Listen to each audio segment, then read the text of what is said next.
भारत में वक्फ बोर्ड के संचालन को नियंत्रित करने के लिए सरकार जल्द ही एक संशोधन विधेयक लाने वाली है। तो ये जो संशोधन विधेयक होगा, इस विधेयक के परिणाम स्वरूप भारत में वक्फ बोर्ड की जो सकल सूरत है उसमें क्या परिवर्तन आएंगे, आज की इस वीडियो में हम उसी विषय पर बात करने वाले हैं। मेरा नाम है अक्षय और आपका स्वागत है दृष्टि चैनल की इस नए वीडियो में।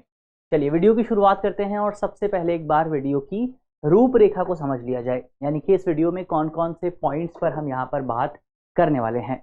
सबसे पहले बात करेंगे खबर पर। खबर हमने देख लिया कि सरकार जो है एक नया संशोधन विधेयक लेकर के आने वाली है। फिर देखेंगे हम कि वक्फ संपत्ति होती क्या है, वक्फ एसेट क्या होता है, उस पर बात करेंगे।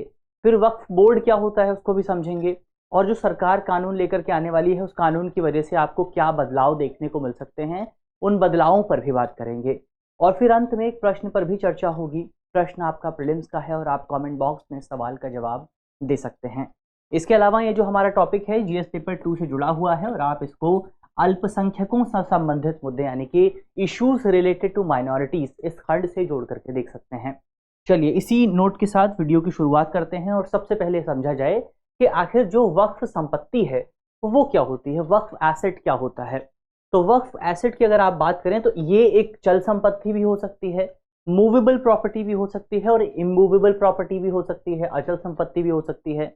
तो वक्फ क्या है, एक मूवेबल या फिर इमूवेबल प्रॉपर्टी है जिसे धर्म के नाम पर आपका धर्मार्थ उद्देश्यों के लिए यानी कि रिलीजन के बेस पर आपका ट्रस्ट जो आपका चैरिटेबल काम होते हैं उनके लिए दान कर दिया जाता है।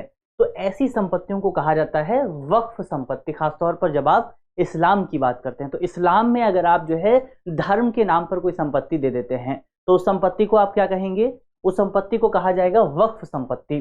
तो ये जो पूरी प्रथा है धर्म के नाम पर संपत्ति देने का जो पूरा प्रोसेस है, जो पूरा ट्रेडिशन रहा है, ये ट्रेडिशन तब से है भारत में जब से भारत में डॉक्यूमेंटेशन का प्रोसेस शुरू नहीं हुआ था, दस्तावेजीकरण शुरू नहीं हुआ था, जिसका परिणाम है कि अब भारत में जो है लंबे समय से उपयोग की जाने वाली संपत्तियों को भी वक्फ संपत्ति माना जाता है जिनके लिए कोई भी डॉक्यूमेंटेशन मौजूद नहीं है। गैर हस्तांतरणीय होती है यानी कि नॉन ट्रांसफरेबल होती है। ये जिस व्यक्ति को मिलती है वो व्यक्ति किसी और व्यक्ति को ट्रांसफर नहीं कर सकता क्योंकि वो व्यक्ति उस संपत्ति का मालिक नहीं होता है बल्कि उसका गार्जियन होता है, उसका संरक्षक होता है। उसका काम केवल उस संपत्ति को सुरक्षित रखना है, उसका सही से संचालन सुनिश्चित करना है, क्योंकि इसको जो है ये संपत्ति आपका ईश्वर के नाम पर दी जाती है और ईश्वर के नाम पर हमेशा इसे संचालित किया जाता है। इसके अलावा वक्फ संपत्ति से आने वाली जो आय होती है यानी कि अगर वक्फ एसेट को किसी जगह इस्तेमाल किया जाता है तो उससे जो आय आती है उस पूरी इनकम को शैक्षणिक संस्थानों, जो एजुकेशनल इंस्टीट्यूट्स हैं, जो कब्रिस्तान हैं, आपके मस्जिद जो हैं, आश्रय गृह जो हैं, इनको फंड करने के लिए इस्तेमाल किया जाता है, यानी कि इनके संचालन के लिए इस्तेमाल किया जाता है। तो ओवरऑल आप कह सकते हैं संक्षेप में कि जो वक्फ एसेट है वो आपका एक रिलीजियस एसेट होता है जिसको रिलीजियस कामों के लिए इस्तेमाल किया जाता है, नॉन ट्रांसफरेबल होता है, उससे जो इनकम आती है वो सोसाइटी के कल्याण के लिए, धार्मिक कामों के लिए इस्तेमाल होती है। तो ये हमने ओवरऑल वक्फ एसेट क्या होता है उसको समझा। अब वक्फ बोर्ड क्या होता है उस पर बात करते हैं। तो भारत में वक्फ एसेट को मैनेज करने के लिए, उसको नियंत्रित करने के लिए वक्फ बोर्ड का गठन किया जाता है। तो वक्फ बोर्ड की अगर आप बात करें तो ये एक कानूनी इकाई है, इसको आप एक वैधानिक निकाय कह सकते हैं। संवैधानिक निकाय नहीं है, कॉन्स्टिट्यूशनल बॉडी नहीं है क्योंकि संविधान में इसका जिक्र नहीं है, लेकिन इसके लिए सरकार कानून लेकर के आई थी। तो इसको आप कानूनी इकाई या फिर आप इसको वैधानिक इकाई कह सकते हैं। तो ये जो वैधानिक इकाई है इसके सदस्यों को वक्फ संपत्तियों के प्रबंधन की जिम्मेदारी दी जाती है, वक्फ एसेट्स को मैनेज करने की जिम्मेदारी दी जाती है। तो प्रत्येक बोर्ड जो है वो एक व्यक्ति को संपत्ति का संरक्षक नियुक्त करता है, जैसा हमने पहले देखा। उस व्यक्ति को संपत्ति का गार्जियन बनाया जाता है और वो व्यक्ति उस संपत्ति को मैनेज करता है, उस संपत्ति की आय को मैनेज करता है। लेकिन इंपॉर्टेंट पॉइंट ये है कि वो व्यक्ति जो है, जो संरक्षक है, वो उस संपत्ति को किसी और व्यक्ति को ट्रांसफर नहीं कर सकता है, किसी और व्यक्ति को दे नहीं सकता है, वो केवल उसको मैनेज कर सकता है। इसके अलावा सरकार एक कानून भी लेके आई थी 1954 में जिसे वक्फ एक्ट 1954 कहा जाता है। ये जो कानून था, इस कानून के माध्यम से प्रावधान किया गया कि भारत में प्रत्येक राज्य में एक अलग वक्फ बोर्ड का गठन किया जाएगा। तो वर्तमान समय में भारत में आपको हर एक राज्य में अलग वक्फ बोर्ड देखने को मिल जाएगा।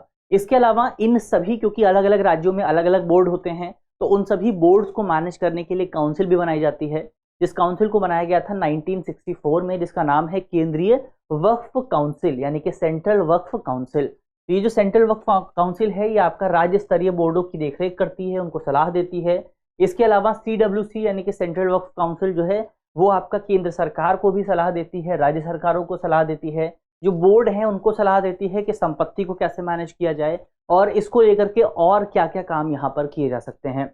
इसके अलावा सरकार ने 1995 में वक्फ संपत्ति को लेकर के, वक्फ बोर्ड को लेकर के नया कानून पारित किया था, जिस कानून को 2013 में अमेंड भी किया गया था। तो ये जो ओवरऑल कानून था, इस कानून के माध्यम से वक्फ बोर्ड को बहुत ज्यादा शक्तियां दी गई थी। उनको किसी संपत्ति को वक्फ एसेट के तौर पर नामित करने के लिए बहुत ज्यादा पावर्स दी गई थी। अब विवाद यहाँ पर ये खड़ा होता था कई बार कि वक्फ यहाँ पर विवाद इस बात को लेकर के था कि अगर वक्फ बोर्ड किसी संपत्ति को कह देता था कि ये वक्फ एसेट है तो फिर उसको वक्फ एसेट मान लिया जाता था इन कानूनों के माध्यम से, संशोधन के माध्यम से। फिर यहाँ पर विवाद जो पैदा होता था, उस विवाद को निपटाने के लिए बेसिकली आपका एक न्यायाधिकरण भी बनाया गया था, एक वक्फ ट्रिब्यूनल भी बनाया गया था, जिसके निर्णय को अंतिम माना जाता था और उसके निर्णय को आप कहीं पर भी चैलेंज नहीं कर सकते थे। तो ये ओवरऑल आपका अब तक का क्या प्रोविजन था वो हमने देखा। अब इसके अलावा वक्फ बोर्ड की संपत्ति की अगर आप बात करें कि भारत में जो वक्फ बोर्ड है उसके पास कितनी संपत्ति है, तो जितनी संपत्ति है वो आप सुन करके चौंक जाएंगे।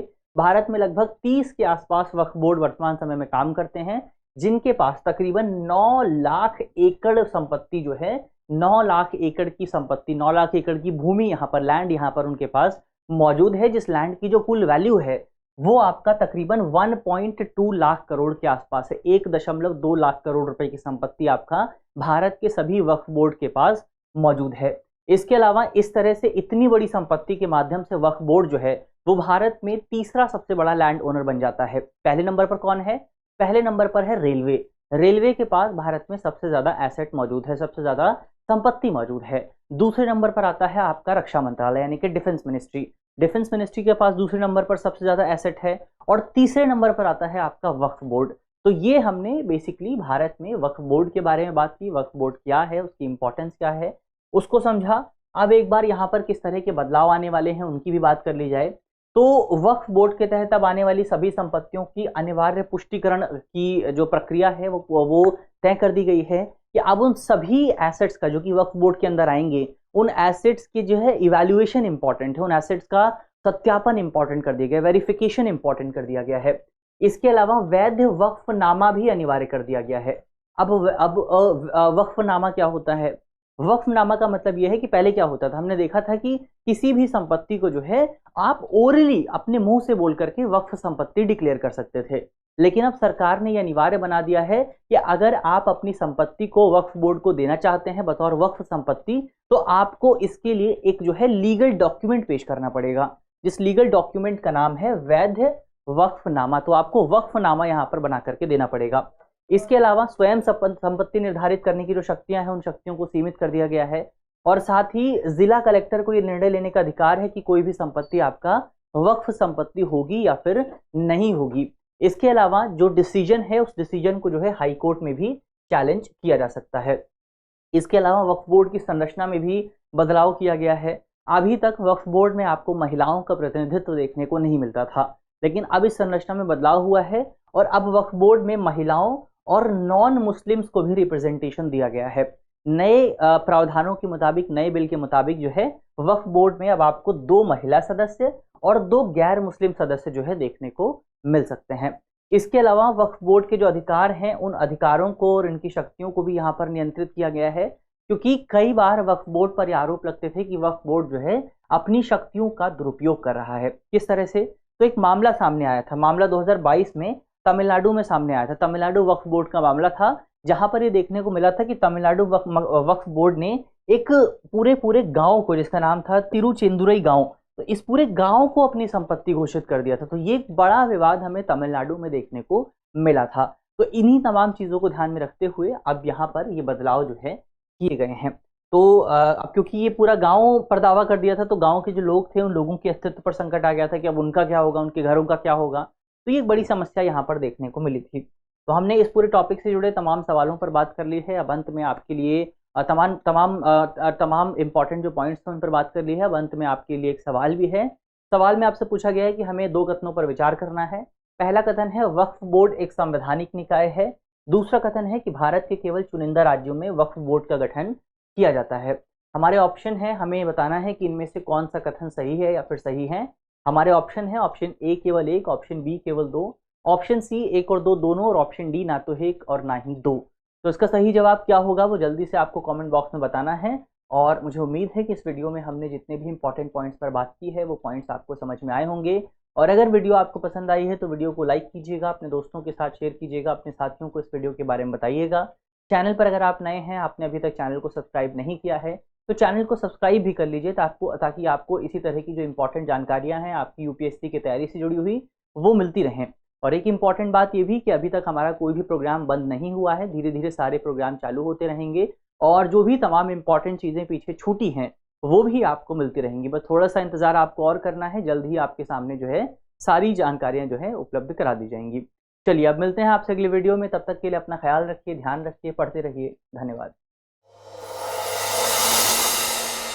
डियर व्यूअर्स, अपने एग्जाम की तैयारी को और बेहतर करने के लिए हमारे चैनल को लाइक, शेयर और सब्सक्राइब करना न भूलें।